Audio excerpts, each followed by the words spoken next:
Okay, we have here the top dog game. So we'll open up the box. First we have the game rules, top dog. And then it goes through and it shows the different examples of the cards and what they would look like once they're printed. It goes on to explain the elements of the game, gameplay, what all the different cards and trophies mean, all the bling and what that means. All right, let's open up the rest here. So, cards for the game, your dog bed. This has the trophies and all the commodities, and then also the best in show spinner. I like to include a timeout zone. Everyone puts their phone on this piece of paper on the table or in the kitchen or in a different room. That way they're engaged in the game. And then we have the board game base. So.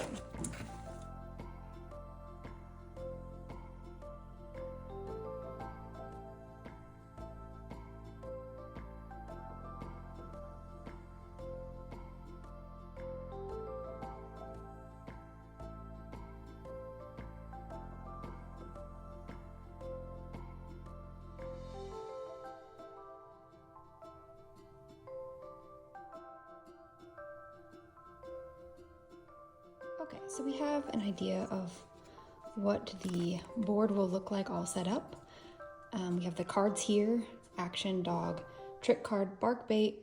We have the alpha dog, trophy, the dog catcher, largest dog pack, best in show. We have our dog starting here at the parking lot. And then on the other end here, we have, right now they're just made of paper, but I would love it if they were like wood painted elements. We have bones, toys, baths, and collars. This is the best in show spinner, which will be spun when that is triggered. And then every point will be accorded to how many dogs you have. Okay, so gameplay. This is how the board's gonna look set up to play the game. Everyone collects a dog and sets it with them by their dog bed. They have their dog bed here. And then to get onto the board, which you would start into the parking lot, you would need to adopt a dog. This is gonna cost you 4 bones, 1 toy, and 1 bath. So to begin, each player is gonna roll for commodities, and that is with these two here.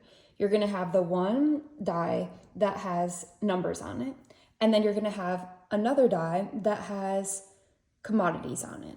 And so you're gonna roll these, you can roll them together one at a time, and it's gonna show you what you got. So because I'm not on the board yet, a dog catcher isn't gonna do anything to me, so it would just go to the next player. We'll roll again. So I would collect 4 baths, and then it's gonna go to the next player. And so this is just an element of getting on the board. There's many different games that you have to collect enough points or begin to get on the board, and that's how we set this game up. So this one, you would put this in your dog bed here, and then you would move this to the next player. So let's say I had enough and I purchased a dog card, or I adopted a dog, and it will have a picture of a dog and the explanation of the breed, where it's from, so that you learn a little bit along the way about the dog that you've just adopted. You're gonna stick your dog card in your dog bed, and then you're gonna put in the parking lot.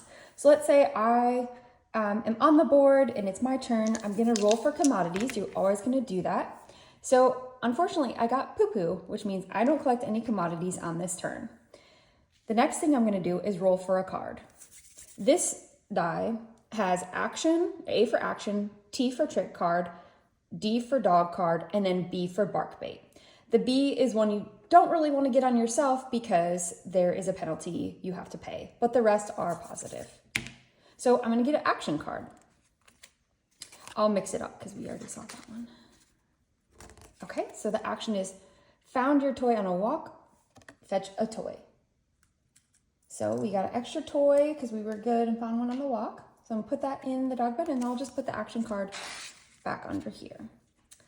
Okay, so now I can roll the black die to see how many spaces I move forward in the game.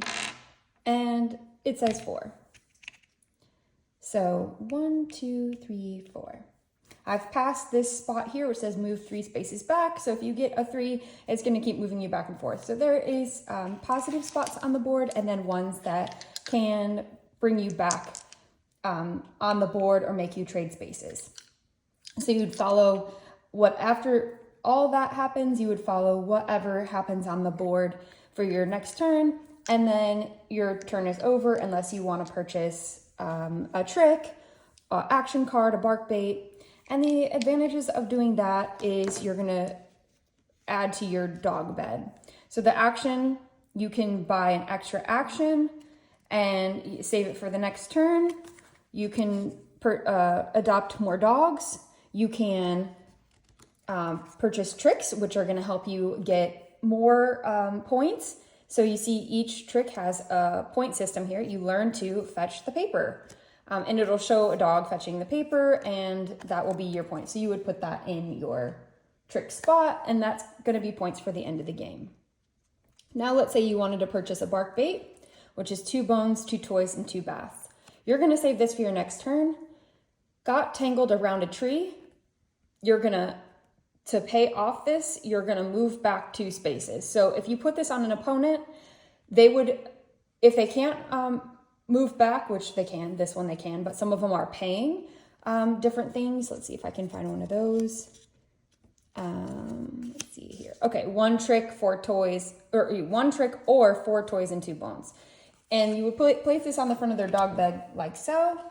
And on their turn, they would have to pay that back, or they have to just leave it here for the negative point. Because they're not going to be able to pay that. So if at the end of the game they still have this negative point, then that's what gets count against them with their points. But they're really not going to be able to move until they do this. So they have to keep rolling for commodities until they can pay this back before they can begin their turn. So now I'm going to explain the different features of the game. So one thing is, this is a small card that will be printed out for everyone to read, but it's also in the rule book there, collars. So with the game, you can purchase a collar, which would ideally be made of silicone or something that would be pliable. And let's say I wanted a blue collar. I'm going to slip this one on. And at the beginning of the game, I think that the players decide if it's a blind pull, so you just purchase a collar, but you're not sure what color you're going to get, or if you get a pick based on the features that you want the collar to have. So this one, if it's blue, we're going to go to the blue color here, adopt a dog, special fee. So now having the blue collar allows me to purchase a dog card or adopt a dog for just 2 bones, 1 bath, and 1 toy instead of 4 bones. So it cut that purchase price in half for the bones. But each collar has its own features. Sometimes, like this one, you can roll again or draw again if you get a poo-poo. So that doesn't matter. Let's say you roll this and you got a poo-poo, and then you roll again, you get a poo-poo. It doesn't matter until you're able to get something else. And the same with the action. There are some that are poo-poo, and it just means that you don't get anything on that turn, but this collar will help you in those situations. You can choose bling, you can get more than 1 if you want, and they don't count for any points, but they just help you through the game.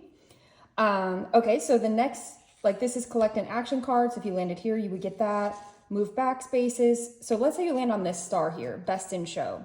I've landed here. I have adopted 2 dogs, and what happens now is I've triggered anybody else on the board. So let's say they're on the board and they have 2 dog cards, 2 in their dog bed. So what's going to happen is we both spin. We'll get it a good spin. This can be would be done. Okay, there we go. Oh, so I got a poo-poo, which means I don't get any points. The next player spins and they got nice ear shape, 3 ribbons. So what happens is they get 3 ribbons per dog they've adopted. So they would have 6 points. Let's spin again and just say that I didn't get the poo-poo.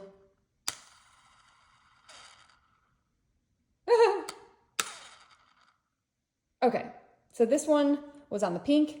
Excellent weight. And that's 6 ribbons for that. And I have 2, so I have 12.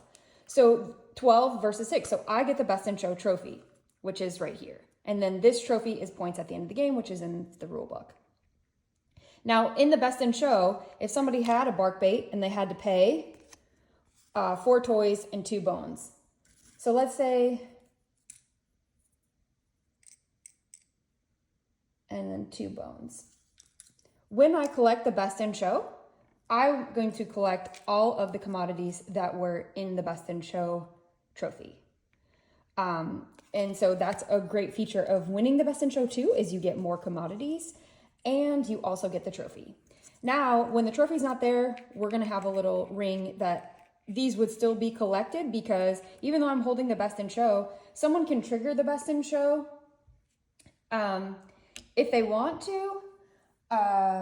If they have also the yellow collar, they can trigger the Best in Show anytime they adopt a new dog if they're not holding the trophy. So there's other spots on the board, Best in Show, that you can win it. And then you would get all the commodities if you win the challenge. Then we move forward. And there's, like I said, receive bark bait on yourself, retrieve 1 dog. So there's different spots on the board and you're moving along, and then somebody places a dog catcher on you. They've purchased a dog catcher and they place it on you. That is equivalent to a bark bait. There's a fee that has to be paid, and that fee would also go into the Best in Show spot. And then once the fee is paid, you can remove the dog catcher off of you, place it back, and then you can go on your turn. But it'll take you collecting commodities to pay that fee. And then let's say now you have 3 dogs. You've adopted 3 dogs. What is going to happen is you're going to now receive the largest dog pack trophy. And so that goes over to you. And then the only reason somebody would be able to take that from you is they have to have 5. And then once somebody has 5, the next person would have to have 7. So they have to outdo you by 2 dogs in their dog pack to get the largest dog pack. And then you move along and you've reached here. You're the first one to reach this spot, which means you're the alpha dog because you're in the lead. And you've collected this trophy as well. So now you're here. Well, this opponent now, you've moved, let's say, to this spot, has landed here. Or they can stop on this spot. And they want to trigger an alpha dog challenge. It all comes down to the roll of the die. A 1 or a 2, if you roll that lands you all the way back to the Best in Show. So you will have to take the risk of, if that happens, you're going to be kicked back quite a ways. But if you want to take the challenge to get the extra points, if you're close to the points that you need, or you just want to take it, you would need to roll a 3 or a 4. And then what would happen is you would trade that opponent places, and you would also collect their trophy. And then that would go into your dog bed, and the game would proceed. So I think that's a pretty good rundown of the elements of the game. Now, to win the game, you would make it all the way to the dog park. And then listed here on the last row, it tells you what you need to enter. So you have to have a certain amount of points. There's different levels. There's easy, medium, and hard. And if you count up in your dog bed and you have enough points, then you can make it into the dog park. And then that means you win. If you don't have enough points, but you're here, you do have to go on the dirty path, the muddy path, all the way back to the parking lot. Now, this is not as horrible as it sounds, because in the action cards, it's easy to acquire, make it to the dog park. So if you do have acquired that action, you're going to keep that. Okay, here's one here. So walk like a pro for the entire time. Advance to the dog park. So you want to keep that action. So if you've collected that through the game, you made it here, but you only need, let's say, 3, 5 more points. You're gonna stay here and maybe you collect a couple more dogs and a couple more tricks. Then on your next turn, you can play this action card and then advance to the dog park and still win, because your opponent, they also didn't have enough points. They had to go on the muddy path, but they did not have one of those action cards. So you still actually end up winning the game by being in the dog park. So congratulations if that's you. It's a super fun game. It's going to be very bright and colorful. So many things to learn about the different breeds. So many elements to keep the game moving that can switch up the point system at any time. And then also, who doesn't like playing a cute little dog? That was always my favorite in Monopoly. So everyone gets to play a cute dog. And then hopefully everyone has a good time with talking about dogs, the breeds, and just enjoying their time together.